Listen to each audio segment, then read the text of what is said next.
ముంబై ఉగ్రదాడి కుట్రదారులలో ఒక్కడైన తహవూర్ రానాను అమెరికా ప్రభుత్వం భారత్ అప్పగించింది. తీహార్ జైల్లో అతడిని ఉంచనున్నట్టు ప్రభుత్వ వర్గాలు తెలిపాయి. ఢిల్లీలోని ప్రత్యేక ఎన్ఐఏ కోర్టులో తహవూర్ విచారణను ఎదుర్కొంటాడని వారు చెప్పారు. ప్రత్యేక విమానంలో భారత్ తీసుకొచ్చారు. ముంబై దాడుల కీలక సూత్రధారి తహవూర్ రానా విచారణపై కేంద్రం అత్యున్నత సమీక్ష నిర్వహించింది. అమిత్ షాతో సమావేశానికి జయశంకర్, దోవల్ హాజరయ్యారు.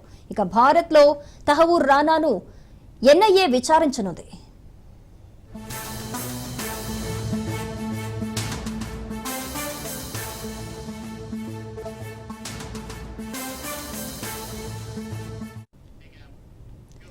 ఇటీవల రానా లాస్ ఏంజల్స్ జైల్లో శిక్ష అనుభవించాడు. అతడిని తమకు అప్పగించాలని భారత్ కొంతకాలంగా అమెరికాను కోరింది. భారత ప్రభుత్వం చేసిన విజ్ఞప్తికి అమెరికా గతంలోనే సానుకూలంగా స్పందించింది.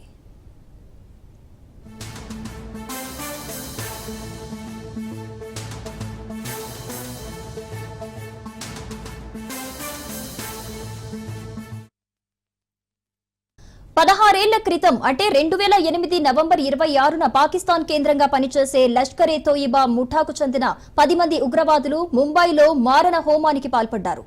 కొబాలా సముద్ర తీరం వెంబడి దక్షిణ ముంబైలోకి ప్రవేశించిన ఈ ముఠా నగరంలో మారణ హోమాన్ని సృష్టించింది.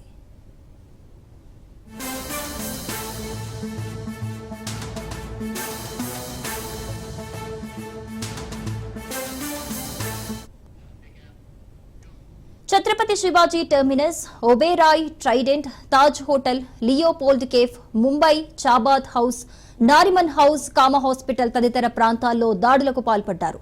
18 మంది భద్రతా సిబ్బంది సహా 166 మందిని పొట్టన పెట్టుకున్నారు.